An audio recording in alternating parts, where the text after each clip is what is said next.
He said I was too poor and too ugly to meet his fiancée. So I stayed quiet. I didn't argue. I didn't cry. I just let them have their perfect wedding, while I made a few quiet moves of my own. Before I begin my story, let me know in the comments where you are listening from and what time it is. I just want to know, I'm not alone in this. And if you feel moved by what you hear, consider subscribing. It helps more people become aware of the reality of elder abuse. Now let me tell you what really happened. I had always planned to surprise him. My Julian. My only child. I remember the first time I held him, his tiny body wrapped in blue, his little mouth already frowning. Even then he looked at the world like it owed him something. And I swore I'd give him everything I had. I never went to college. Never had the luxury. I worked the register at Green's Market for 32 years. But what most folks didn't know, what Julian never cared to ask, is that I read. I studied. Every night, after long shifts and aching feet, I sat at my kitchen table and taught myself things that no one thought I could understand. Compound interest. Diversification. Risk tolerance. I read the Wall Street Journal like it was scripture. I watched CNBC with a notebook in my lap. While others saw a grocery clerk, I was quietly building a portfolio. Apple in 2003. Netflix in 2005. Some healthcare ETFs by 2010. I never told Julian because he never asked. And I wasn't doing it for praise. So when he called me up, voice all light and buzzing, telling me he'd proposed to a woman named Marissa, my heart swelled. I had already started planning. My idea was to cover the wedding. Not to impress anyone, but because I wanted to gift him something meaningful. A way of saying, everything I did was for you. I even called my attorney Renee to begin the transfer. I had a number in mind. More than enough to cover any venue, dress, or cake his bride could want. I imagined the look on his face when he found out. My quiet way of showing love. Then came the second call. It was around 8:30 at night. I had just steeped a cup of chamomile and was watching an old documentary on railroad expansion. The phone rang. I smiled when I saw his name. "Hey baby," I said, warmth already in my voice. "Hey ma," he replied. But his voice was tight. Hesitant. I waited. "So, me and Marissa talked and we think it might be best if you just sit this one out." "Sit what out?" I asked. "The wedding.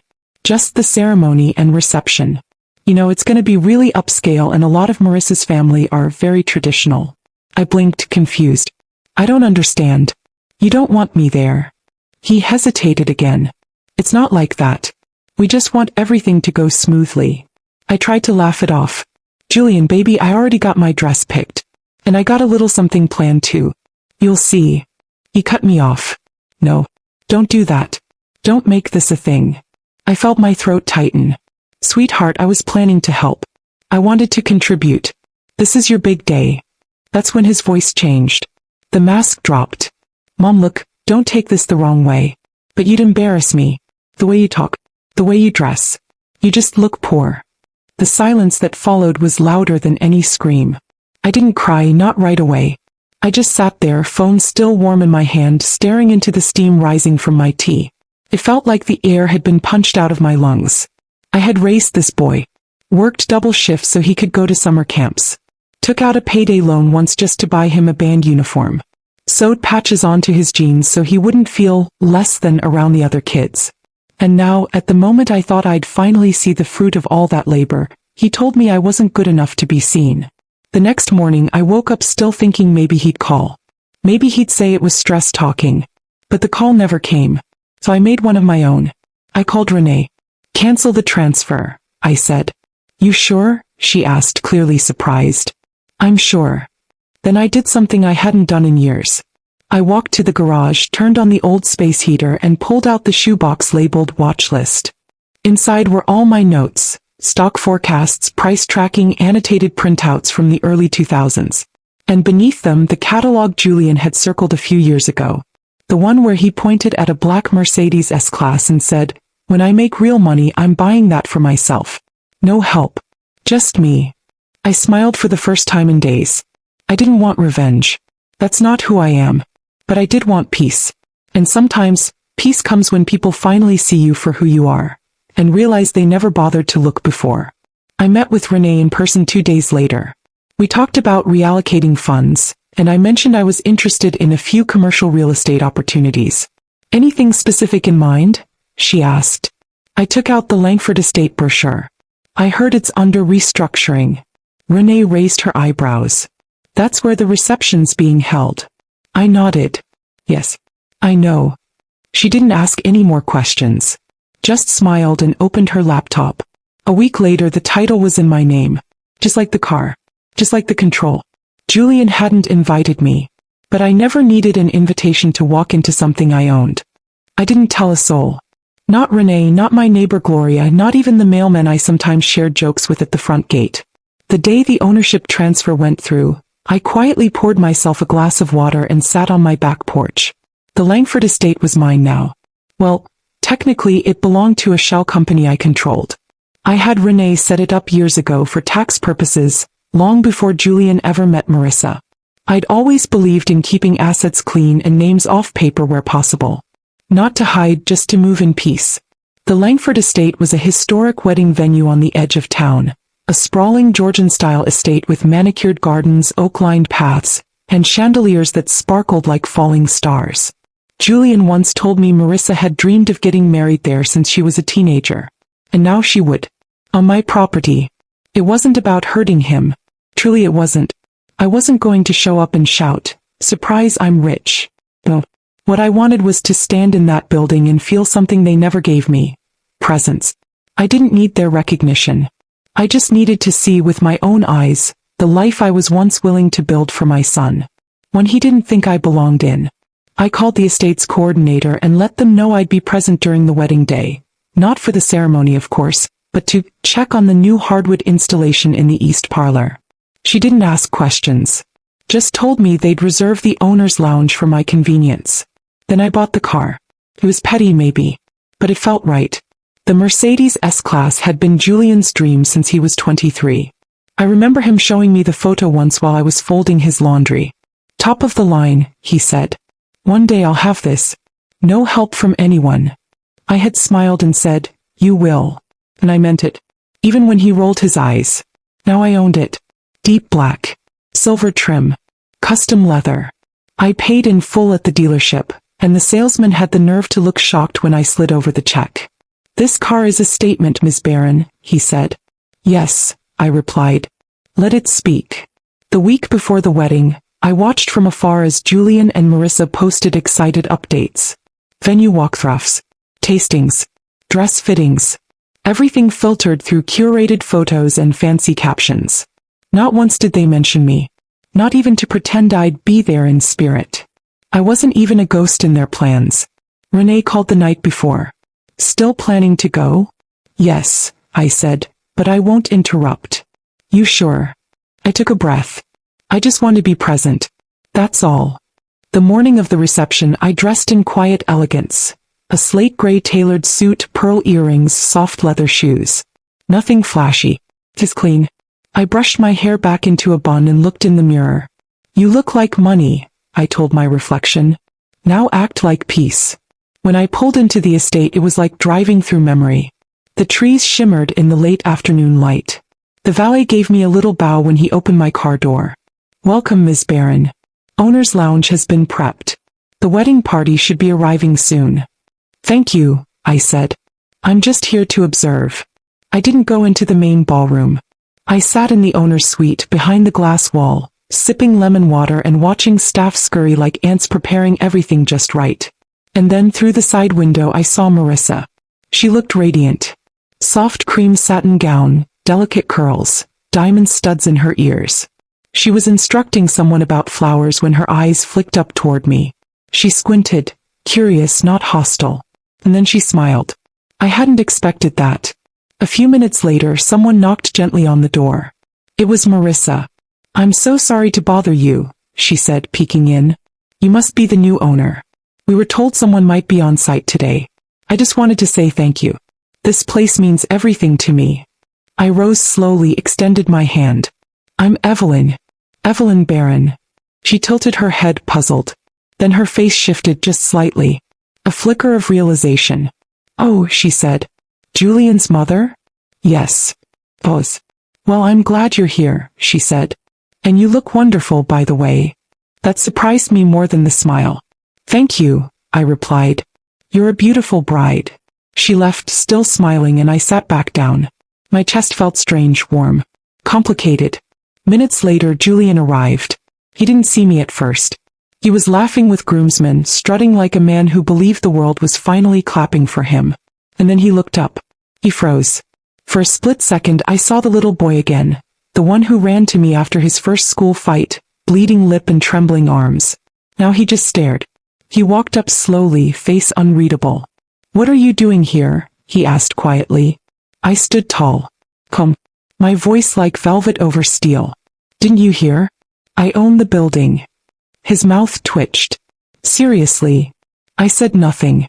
Before he could respond, the estate manager stepped into the main hall with a microphone. "We'd like to take a moment to thank our new silent partner and venue owner, Ms. Evelyn Barron, for her generous support." Gasps spread like sparks. Heads turned. I didn't move. Julian looked around, humiliated. "You did this to make a point." "No," I said. "I did this because I could." I didn't stay long.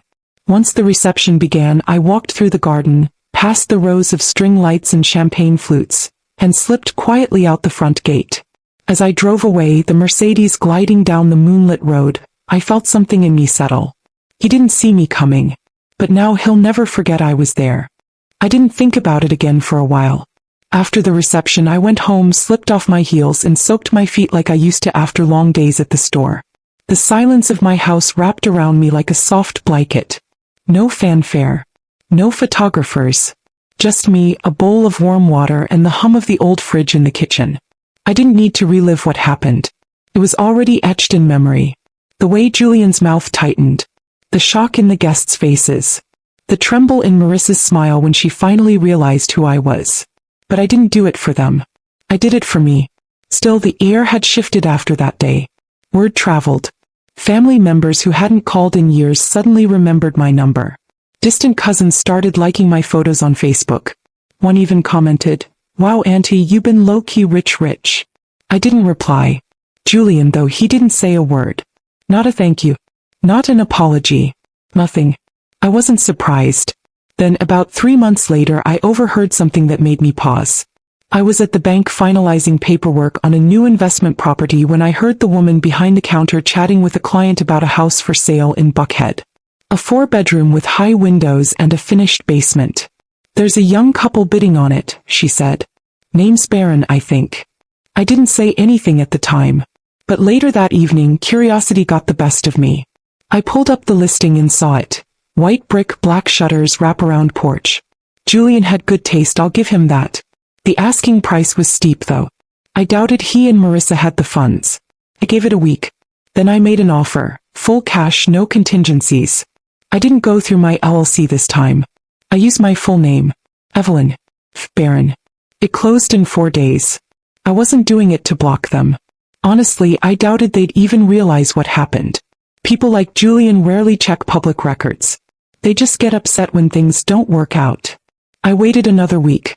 Then I mailed out invitations. Soft white envelopes, gold trim, cursive font. Brunch and housewarming. Hosted by Evelyn Barron. Sunday at 11 a.m. Address included. Press. Casual chic. Guests. Limited to 10 no plus ones without RSVP. I sent one to Julian and Marissa. At first, I didn't expect them to come. Julian probably tore the envelope in two the second he saw my name. But Marissa? She always struck me as someone who'd peek under the surface if given the chance. Sure enough, Saturday night, I got a text from an unfamiliar number. "Hi Mrs. Barron, this is Marissa. Just confirming we'll be there tomorrow. Thank you for the invite." I stared at the screen for a long moment. Then I replied, "Looking forward to seeing you." Sunday arrived warm and breezy. I wore a floral blouse, linen trousers, and a pair of gold earrings I bought from a street vendor in Savannah years ago. The house was already stocked. Fresh pastries, fruit, mimosas, and a pot of shrimp and grits that had taken all morning to perfect. Renee showed up first, always early.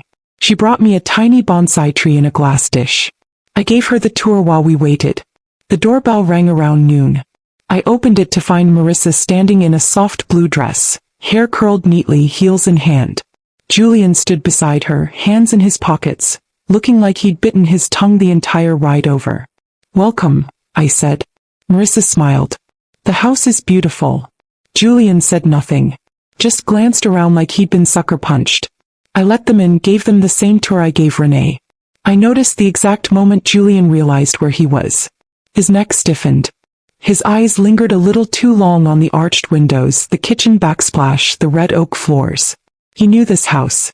He'd walked through it with Marissa, dreamed about it, probably even argued about how they'd afford it. Marissa, to her credit, said nothing about the coincidence. Instead, she leaned into me during the tour. "You really have an eye for layout," she said. "I've had time to learn," I replied. When we reached the back patio, I gestured toward the garden.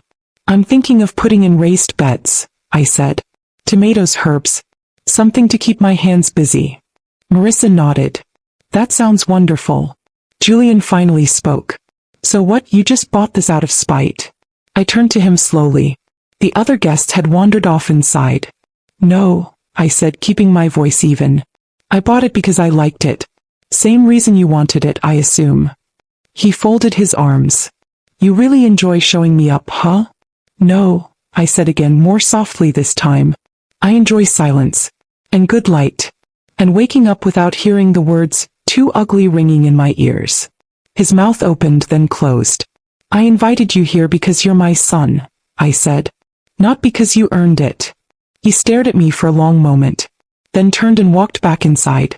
Marissa lingered. She didn't follow him. He touched my arm. "I'm sorry," she said. I looked at her, really looked, and saw something real in her eyes. Not pity. Not fear. Just recognition. "You're not like him," I said. She shook her head. "I want to be better than him." I smiled faintly. "Then start by listening. That's all I ever needed." We walked inside together. And for the first time in years, I didn't feel like I had to explain who I was. I just was. That night after everyone left, I stood alone in the kitchen, wiping down the counter that had barely cooled from the warmth of brunch. The leftover grits were packed up, the champagne flutes rinsed and drying. But something still stirred in the air, some quiet shift I couldn't yet name. Julian hadn't said goodbye. He and Marissa left in a quiet storm of tension after dessert. I didn't press. Let him stew. Let him sit in the silence of all the things he refused to say. I'd spent years begging that boy to see me. I wasn't begging anymore. But I did notice Marissa's lingering glance as they walked out. It wasn't just curiosity anymore. It was thoughtfulness. Something in her eyes told me that she was starting to ask the questions Julian never had. 2 days later, she called me. I was clipping basil leaves on the back porch when the phone buzzed. I saw the number and answered with a calm breath. "Hello. Hi, Mrs. Barron, it's Marissa. I hope I'm not catching you at a bad time." "Not at all. I'm just enjoying the sun." "I wanted to thank you for the invitation," she said. "Your home is incredible, and I'd love to learn more. About you. About how you built all this. If that's okay." That gave me pause. Most people wait until the funeral to pretend they want to know your story. "Marissa?" She was asking while I was still breathing. We agreed to meet for coffee that Friday. We sat at a quiet cafe tucked between a bookstore and an antique shop. I wore the same blouse I'd worn the day I signed the Langford contract. Simple, sharp, and forgettable. She came in with no makeup, no jewelry. Just a notebook and a pen. "Where do you want to start?" I asked. She looked me square in the eyes. "How did you learn all this? The stocks. The real estate. The discipline." I smiled. "I didn't learn it in school, that's for sure. I learned it in silence. While the world called me stupid. While my son rolled his eyes. I learned it one night at a time, after closing at the grocery store before sleep took me." She scribbled something down. I went on to tell her about dollar cost averaging, about choosing ETFs that track the S&P 500, about never chasing hype but always following patterns. I watched her nod, her hand moving fast, her questions growing deeper. It wasn't a casual curiosity. She was hungry. And for once I let myself speak freely, without shrinking, without explaining, without apology. We met again the following week. Then again. A rhythm began. We started talking about building a portfolio, managing debt, understanding compound growth. She asked if I'd consider mentoring her. I said yes. Julian didn't know. At least not yet. But he found out soon enough. I didn't mean for it to happen at dinner. Marissa invited me over one evening. Just the three of us, she said. I agreed reluctantly. It had been months since I'd sat at a table with my son. The air felt brittle as glass when I walked in. The food was lovely. Marissa had made a lemon pepper salmon and asparagus risotto. Julian poured wine but barely looked at me. Halfway through the meal, Marissa brought up our meetings. Your mom's been helping me understand financial planning, she said lightly. She's brilliant, Julian. I think I've learned more in 3 sessions than I did my entire time in business school. He stopped chewing. She's what? She's been mentoring me, Marissa said. We've been meeting every Friday. Julian set his fork down hard. I didn't know that was happening, he muttered. You didn't ask, I said quietly. He looked at me then really looked. I saw something in his face I hadn't seen since he was a teenager. Not anger. Not arrogance. But fear. What else have you been doing? He asked. I took a sip of water. What haven't I been doing? That's the better question. He laughed bitterly. This is what you wanted, huh? Make me look like a fool? No, I said, keeping my voice steady. That happened without my help. Marissa cut in gently. Julian, I asked for her time. Not the other way around. But he wasn't listening. He stood abruptly and left the table, muttering something under his breath. I stayed seated. Marissa looked after him and then back at me. I'm sorry. You don't have to be, I said. I'm not. Later that night, after I got home, I stood at the window and looked out at the moon over my front yard. My phone buzzed. A message from Renee. You still want me to update the documents? She asked. I thought about it for a long time. Then I replied, not yet. Let's see what happens next. Because even after all that, a part of me still wondered, could he change? Could my son learn to see? And if not, then I already had my answer. A week passed after that dinner with Julian and Marissa. The sun climbed higher in the sky, and the magnolia trees in front of my house began to bloom again, thick with white petals. Spring was always my favorite season. It felt like forgiveness, slow, quiet, and inevitable whether you believed in it or not. Marissa still came every Friday. And each time I noticed her posture change just a little. Her questions got sharper, her confidence steadier. She'd bring her laptop and spreadsheets now, asking things like, how do I calculate return on equity across different assets?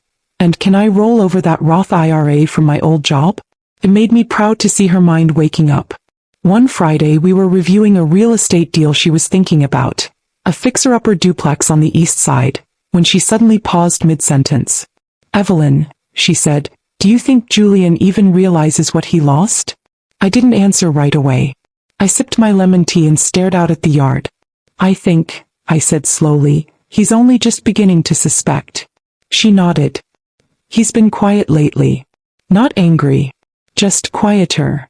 Sometimes silence is louder than any scream. That Sunday I went out to the garden, gloves on, knees creaking, digging a new row for tomatoes. The dirt was soft from the morning rain, the kind that sticks under your nails no matter how careful you are. I just finished patting down the mulch when I looked up and saw Julian standing at the edge of my driveway. He looked like he didn't know how to start. He had one hand in his pocket and the other hanging like it didn't belong to him. I didn't move. I let him come to me. Need help? He asked, a little awkward. You know anything about tomatoes? I said without looking up. He chuckled nervously. No. But I know I should have come sooner. I pulled off my gloves and stood slowly. Well, I said, you're here now. That's something. We sat on the back steps. The air was thick with the smell of dirt and cut grass. Julian stared out at the fence for a long time before he spoke again. I didn't know about the wedding fund, he said. Marissa told me. You were really going to pay for it. I said. Every cent. Why? Because I thought it would be the last big thing I ever did for you. He looked down. His voice dropped. I was awful to you. Yes, I said simply. He flinched at the honesty, but he didn't run from it. I guess I thought you were stuck. You always looked so settled in the same life. Same house. Same old shoes. I didn't think that I could be more than what you saw, I finished for him. Yeah, he whispered. Exactly. The wind shifted. A bluebird darted across the yard, chasing something invisible. I used to think, he said, That if I just looked the part, had the right suit, the right wife, the right job, that it would make me a man. But I sat across from you during that brunch and all I saw was everything I've been pretending to be. Calm, powerful, unbothered. I'm not unbothered, I said gently. I just know how to carry what hurts. He nodded. There was a long silence between us. But this one wasn't cold. It was thoughtful, alive. Then he asked it. The will, he said. Am I still in it? I turned to face him. His eyes were wary but not greedy. I saw something else there. Fear maybe. Or hope. Maybe both. I haven't decided, I told him. Because inheritance is not a reward, Julian. Trust. It's legacy. And I can't give that to someone who only sees my value when it makes them look good. He swallowed hard. I don't want your money, he said. Not anymore.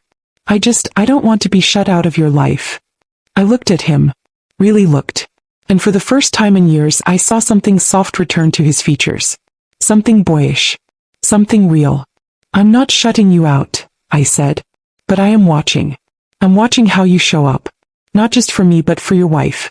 Your community. Yourself. He nodded. Then stood, dusted off his jeans and turned to leave. At the gate he paused. You know, he said, I used to think you were poor. And now? I asked. He gave a crooked smile. Now I know you were just quiet. That night I lit a candle and opened my journal. Renee had been asking whether I wanted to change anything in my estate plans. I hadn't replied yet. I still didn't. Instead I wrote something on the last page. I was willing to give him everything. But now I will give only what's deserved. Not because I stopped loving him but because I finally started loving myself more. The flame flickered. And I knew whatever happened next would be on his terms, not mine. It's funny how silence can stretch and shift over time. The silence that once wrapped around me like loneliness began to feel like something else. Like clarity. Like power. Not the kind of power that needs to be announced or flaunted, but the kind that grows deep roots beneath your feet. I had become my own soil. My own sunlight. 3 months passed after Julian came to the garden. He didn't disappear again, but he didn't crowd me either. He called once a week, sometimes just to ask how my tomatoes were doing, sometimes to share something simple. A book he started, an article he read. It wasn't everything, but it was something. And for once he wasn't talking at me, he was listening. Marissa, on the other hand, kept showing up. Every Friday like sacred rhythm. He brought friends now. 2 young teachers from her old school. A cousin looking to escape credit card debt. A hairstylist who was tired of relying on Cash Apps and Venmo to survive. We filled my sunroom with notebooks, calculators and warm pastries. We called it Money Mornings, and it became the highlight of my week. One morning Marissa asked me, "Do you ever wish you had done all this earlier?" Said more. Shown more. I thought about it. The question didn't sting, it just made me reflect. No, I said. Because back then I needed to learn who I was in silence.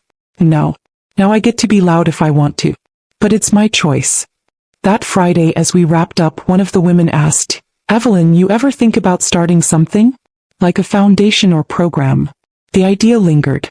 I'd never thought of myself as the face of anything. I was a woman who kept her receipts, balanced her spreadsheets, and bought her dream car with a check she didn't need to explain to anyone. But maybe it was time I shared more than just advice. That night I called Renee. "Let's draft something new," I said. "A living trust. With teeth. I want something that will outlive me, but only if it's rooted in the values I've lived by." He loved the idea. We spent a week crafting the Evelyn Barron Financial Education Fund. A program for women over 40 who wanted to reclaim their future, regardless of background, education, or what the world told them they could be. I put up the seed money myself. Quietly. I didn't need headlines. 2 weeks later I invited Julian and Marissa over for dinner. Nothing fancy. Just my roasted chicken, mashed sweet potatoes, and a caramel pie I'd been working on for weeks. He brought flowers this time. "You cooked all this yourself?" he asked, looking genuinely impressed. "I've done it before," I smiled. "You just weren't paying attention." Marissa laughed softly and Julian actually looked a little sheepish. Over dinner we talked like people, not like adversaries or strangers tied by blood. Julian told me about a conflict at work, how he'd been forced to reckon with how he talked to people under him. I listened. Not to correct but to witness. After pie, I showed them the trust documents. I'm setting up a foundation, I told them. It's already funded. Fully independent. And if I go tomorrow, it'll continue without me. Julian blinked. A foundation? For what? For women like me, who didn't get a head start, who learned the hard way. I want them to have somewhere to start that isn't behind everyone else. Marissa smiled so wide I thought she might cry. Julian sat quiet for a long time. Then he said, I don't deserve to be part of that. I looked at him. I haven't decided what you deserve yet, I said, calm and steady. But you're not out of the running. He nodded, not arguing, not pushing. After they left, I walked back through my house. The one I bought without a single person's permission. I passed the framed photo of Ronald, my late husband, and paused in front of it. You'd be proud, I said softly. Not just of the money, but of the peace. The next week I wrote a letter. Sealed it in an envelope. Labeled it, to be opened upon my passing. Inside I wrote, if you are reading this, it means my time has passed. My estate has been left with intention. Not to reward blood but to honor integrity. To those who loved me without needing to be impressed, you'll find that I loved you back and I left proof. To my son, if you are reading this with clear eyes and a full heart, then I hope what I built has helped you grow into a man your mother could admire. I placed it in my lockbox beside the deed to the house and the title to the car. And then I made myself a cup of tea, turned on my favorite jazz record, and sat in my sunroom as the last of the light disappeared behind the horizon. No audience. No applause. Just me. And the truth that I had lived a full life not in spite of being underestimated, but because I never needed permission to rise. Let them say what they want after I'm gone. They'll remember the car. They'll remember the venue. They'll remember the house. But what I hope they remember most is that I was never just somebody's mother. I was a woman who knew her worth. And once I let them see it, I never let them forget it.